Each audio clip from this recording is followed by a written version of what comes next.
Hi, this is Maria Sevilla with Sevilla Bodyworks.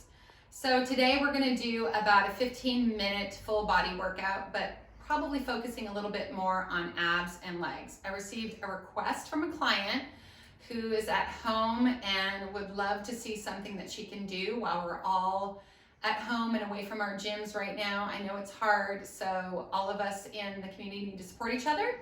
So I came up with this really quick video, 15 minutes, and hopefully you'll enjoy it. So let's get started. All right, so I am gonna start seated, my knees bent, my feet planted. We're gonna start with some roll downs.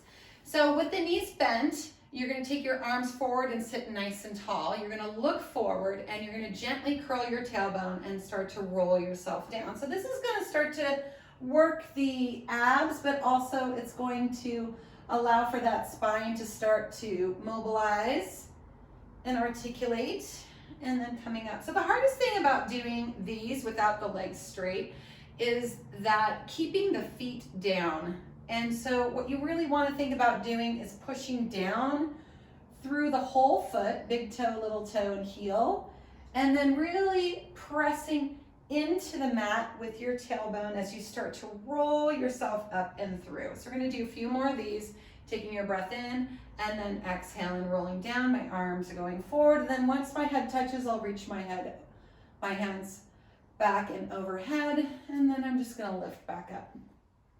So if you can't keep your feet down, what you can do is you can almost always place them underneath a surface to keep them from popping up, or you can gently just walk up your hands, which is something that I have people do when they're first starting this out. So now we're gonna come up, we're gonna reach forward, and I'm gonna curl myself down halfway, and I'm gonna hold it here. I'm gonna reach my arms up, challenge my abdominals a little bit further, and then as I bring them back down, I'm gonna sway my knees to the right.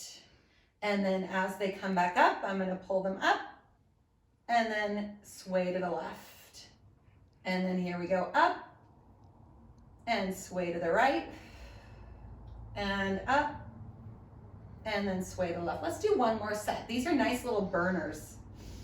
Make sure that you're breathing, relaxing your shoulders down your back, lifting up, and then back. I'm still thinking about my feet reaching out, and then coming forward, and then gently going down, and then as I go down, I'm gonna slide my hands behind me here. So my forearms are down, my tailbone is tucked, I'm pushing into the mat with my forearms. I'm lifting up and out of my chest, but I'm in a round U shape here. I'm gonna bring my legs up to a tabletop position right here, and then think about pressing down through that low back, pulling your belly in, and then you're gonna start your toe taps. I'm still pushing down through my forearms, looking forward, gentle toe taps here. If this feels good enough for you, you can stay here. To make it a little bit more challenging, you would start to pedal those legs out at a 45-degree angle. And then if you want to even make it more challenging from that, you could start to scissor the legs, which is a little bit harder. And then you can pick up the pace if that feels good to you. And then we're going to bring it in. Okay, a little can-can action. We're going to take the knees over to the right. Knees stay together, hip lifts from the mat. Come back to center. The twist happens below the belly button. I'm trying to keep my shoulders square, looking forward, and then going to the right, and then coming back to center, and going to the left, and coming back to center. To make it more challenging, go to the right, extend the legs, keep the toes pulled together, squeezing the inner thighs, coming back, and coming back to center. Try to counterbalance with the upper body so that the whole body isn't shifting over. If you take the feet lower, it's more challenging and out. Or you could keep them high or just not extend the legs. And then coming back in and then back out. Then I'm gonna sit myself up. I'm gonna reach my feet forward. I'm gonna bring my arms up, and I'm gonna gently spine stretch forward. So rounding through the spine, stretching it all out. And then I'm just gonna gently roll myself all the way back down. So once I come to the mat, I'm gonna bend my knees, and finding a good position here, I'm gonna start to go into my pelvic curls.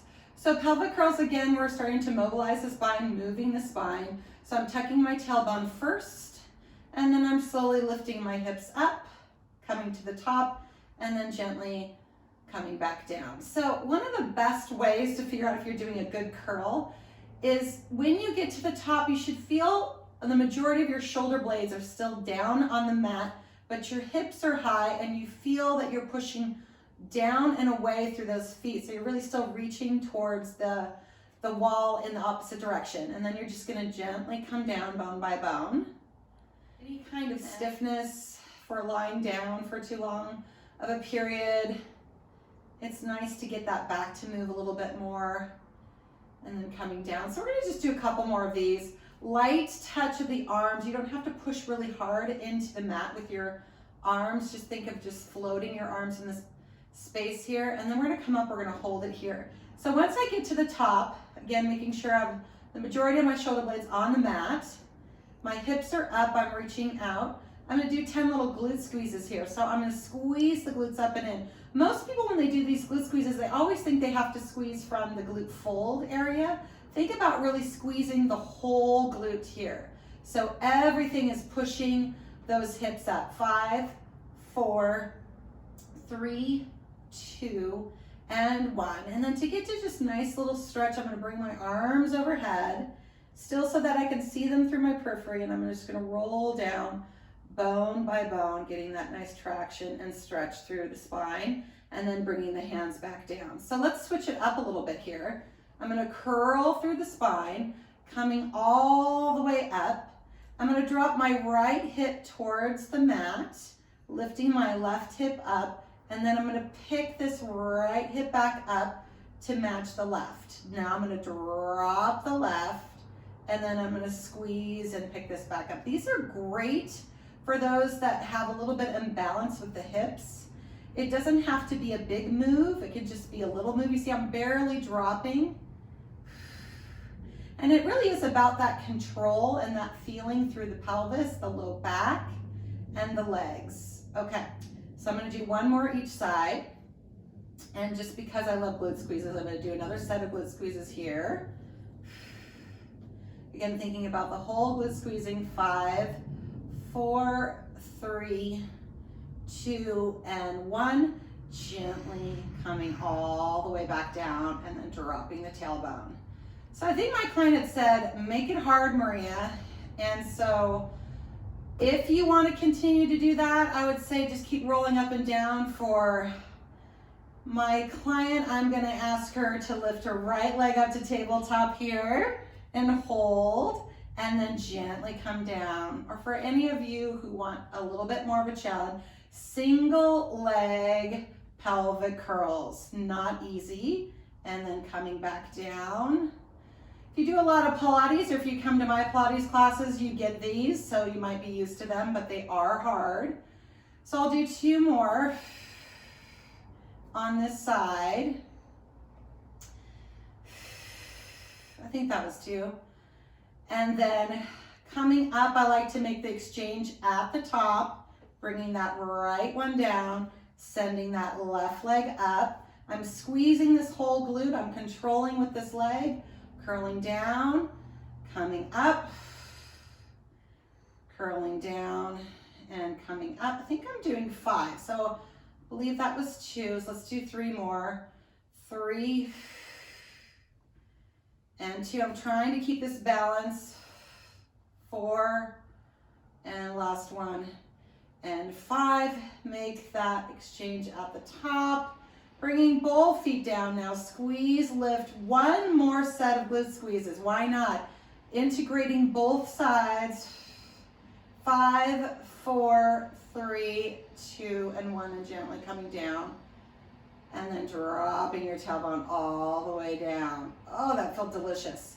Okay, I'm gonna roll over onto my right side here. I'm gonna bend my knees. This is called the sideline chair position. I wanna make sure my trochanterics are stacked. So that's the widest part of our hips.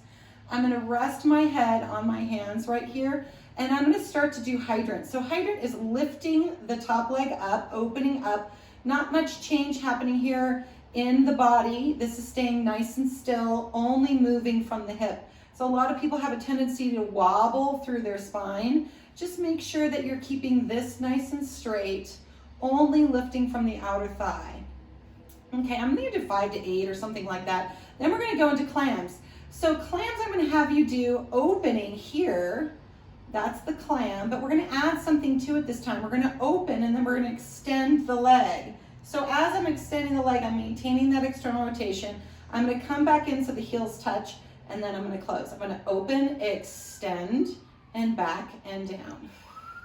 Extend. So this is definitely, especially after doing those pelvic curls, now we're like, oh, I'm really using my glutes a whole lot.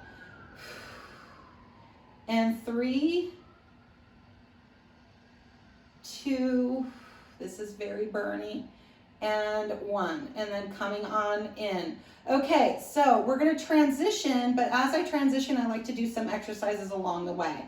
So we're gonna do a little tricep exercise. I'm gonna push into my hand in front of me, and I'm gonna push myself up, and I'm gonna rotate myself the other way around. It's a small rotation. I'm gonna try to keep my knees stacked, and then I'm gonna come back down, maybe not all the way down, push back up, open, rotate. So we're going into triceps, but we're also doing a little bit more oblique work here.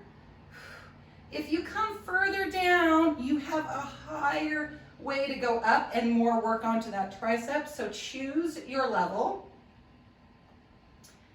And then this last one, we're gonna come around, and then I'm gonna place this hand down. So now I've rotated all the way around. I'm trying to square my shoulders. Then I'm gonna take this top leg back. So now I'm in a staggered leg position, and I'm trying to get my knee so it's just in line with my hip, not forward, but back. So if you have tight hip flexors and quads, this is a difficult position to be in. And then I'm taking my whole body around. I have a very long spine, so this is a little bit easier for me than for some. So if you don't feel comfortable with this, it feels really uncomfortable on your back, change your hand position. Walk your hands out a little bit more, maybe closer in. It just kind of depends on where it feels best for you. So lots of people will come down to their forearms, which is fine here, just as long as you can get that back leg to come up. I'm trying to keep it in line with the hip, and I'm twisted, and I'm lifting my belly up and working up through my crown. This can be a precarious position for anybody who has disc issues, so I don't recommend it for anybody doing disc, having any low back and disc issues.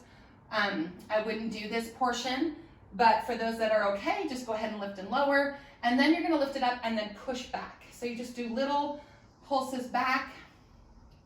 I'm trying to open my chest, look up and out. 5, 4, 3, 2, and 1. So now to come back around, I'm going to walk slowly, my upper body first, and then I'm gonna bring that knee in because we're coming out of a very twisted position. So upper body's coming around, then knee's gonna go forward. Don't do it all at once. You can go into a little stretch here. This is gonna feel excellent because this opens all of this up and stretches this out, especially after doing that. Remember, transitions are also an opportunity for more exercising. So I'm gonna come down on my side, back to my side again. This leg is going to transfer to the back. And then once I'm here, I have this nice open hip, I'm gonna do some inner thigh work. So the bottom leg is gonna lift and lower.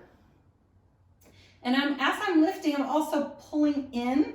So I'm really trying to think about lengthening the outer thigh and pulling up from the inner thigh. 3, 2, and 1, and then we'll do some circles here. And then reverse those circles. And then we're gonna do a full body stretch. So full body stretch, we're reaching and lengthening everything out. And then we're gonna help ourselves up. And then we're gonna swing our legs around, landing on the other side, because we gotta do the same thing on the other side. So then lying down on our side, knees are stacked, and we're just gonna lift and lower for hydrant first. Making sure I have space in my waist here, and I feel like I'm right on top of my trochanters, widest part of my hips. Lengthening out here, just moving from the outer thigh. We'll do a few more, and then we'll move into the clams with extension. So we're going to open and close for clams, and then we're gonna extend the leg. This is, you'll notice how different each side is. And you just have to kind of take it slow. The thing for me is I tend to be a little bit longer, more dropped on this hip, so I really have to think about kind of maintaining that space under my waist and keeping my hips stacked on top of each other. I'm gonna do 3 more, 3, 2, and last one and 1, and then come in. So remember, this next one is a tricep. I'm working the tricep into the rotation. So I'm gonna push up with the hand. I'm gonna open the chest up. It's not a whole lot of opening. I'm just not keeping that elbow forward. I'm reaching and lifting it out, and then I come down, I scoop it in, and then I push out. So I get this nice little rotation through my waist as I'm working this tricep here. These are really hard. So the further you go down, the harder it is for the tricep to push yourself up and open. Make sure you're pressing down through that index finger. Bring yourself all the way around now, and here we are. Sending that top leg up and back. Okay, so forearms extended, arms further out, whatever it is that you need. Make sure that knee is back, behind the hip, and you're lifting up and out. Okay, back leg lifts. This is a glute burner for sure. So 5 to 8 is great. I mean, obviously you could do more than that if you feel up to it. Lots of us have extra time on our hands right now. So then squeezing and pushing back. A few more here. So I'm up, looking up, out, lifting my chest. 3, 2, and 1. And then I'm going to bring it slowly around. There we go. And then back here for the stretch, opening this hip, getting that stretch, sliding myself gently down onto the mat, and then taking my foot behind, and then doing the inner thigh here. So I still want to make sure my hips are nice and stacked, working that inner thigh up and down. And then once I've done 5 to 8 in little circles, maybe up to 10 if you feel like it. It's not about the amount, it's about feeling that control, that flow, being able to stabilize, work through the body, all of that stuff, all of the Pilates principles. And then coming down, and then I'm gonna slide this leg out, and then I'm gonna open everything up. It feels good. Okay, so now I'm gonna roll over onto my stomach, and we're gonna do a little extension. So I'll do a little cobra, and then my glutes are really warmed up. I love warming up the glutes before we go into extension because these are really important to help to stabilize the back. So once these are nice and warm, we're moving to extension. We're taking our hands up. We've already done a little tricep work, so we're ready for that as well. We're gonna push down. We're gonna reach the legs out. I'm gonna draw my belly in. So lots of people really overly grip at the glute fold. I really want you to think about squeezing the whole glute and sending those legs away. This will allow the pelvis to slightly tuck a little bit, and you'll feel how the front of the hips melt and the belly comes up. You're gonna push down into the mat with your forearms, and then as I lift up, I feel those triceps working. I'm gonna open my chest and draw the shoulders back and down, pulling my belly up with my spine, looking up and out, and then gently coming down. And then again, coming up. You know when you have it right, when you feel not just the extension, but the length. And the belly comes in with you. So some people, if they have that ability, can move into extending the arms, or you can just stay with those forearms down. It's really kind of up to you. And then last one. And then I'm gonna come into child's pose. So I'm gonna tuck my arms in, I'm gonna push myself back and release the back, taking a few breaths here. I love the feeling of the forehead resting on the mat. It's just so relaxing. And then I'm gonna come back up. So you might think, oh yeah, we're done, right? We had a child's pose, so it's over. Well, no, not really. We're gonna do some planks. Still working full body, a little bit of arms. So I'm gonna have you come up onto all fours first. And when we go, I have a plank video, how to do planks, how to do arm balances, so that's always good to review. But you're gonna push down into the lower arms. Make sure you're distributing index finger, pinky finger, and outside. So this is the tripod hand. lower arm bones are co-contracting, upper arm bones are co-contracting, so rotating upward and inward. You want to feel that you have strength in the forearms as well, so I like to think about gripping the floor. And then you're going to pull the belly in, slight tuck of the tail, just a little bit, and then kind of a hollowing of the body. The Pilates person would like to call it a Japanese bridge. So then you're going to send the left leg out, squeeze the glute, and then the right leg out and squeeze the glute. And you're really pushing the floor away and hollowing your body up. Everybody can hold a plank usually for about 10 seconds, I hope. So we're holding it for about that long. Then you're going to lift the left leg up and you're going to hold it, squeezing the glute there. And then you're going to come back down and the other leg is going to come up and you're going to hold, you're going to squeeze the glute there. Okay, we're going to add something to it. We're going to lift the left leg up, you're going to hold, squeeze the glute. You're going to draw the knee in. You're going to come back out and then you're going to bring it down. Other side, lift it up, squeeze, draw it in, bring it back out and down. So we're moving into that transition. Lift the left leg, pull the knee in, slide it in front of your right, transfer your weight to your left hand and rotate into a side plank. Holding it here, pushing the floor away, reaching up to the ceiling, squeezing your legs and glutes. Coming back out of that, you're going to bring that arm back down. We're going to rotate on those toes, coming back to our plank here. Other side, bringing the knee in, sending it in front of the opposite, rotating to the opposite side. Push the floor away, squeeze the legs, push down through the feet, and then coming back around. Squaring back up for a moment, hold this just a little bit longer, and then bring the knees in. And then our last child's pose. And then coming up. Okay, so you can hear I was talking during the video, so that's probably why I'm breathing a little bit heavier. But it does get your heart rate up. It works almost, all the muscles in the body, nice full body workout for 15 minutes. And I hope you enjoyed this and stay safe and healthy out there. Thank you so much.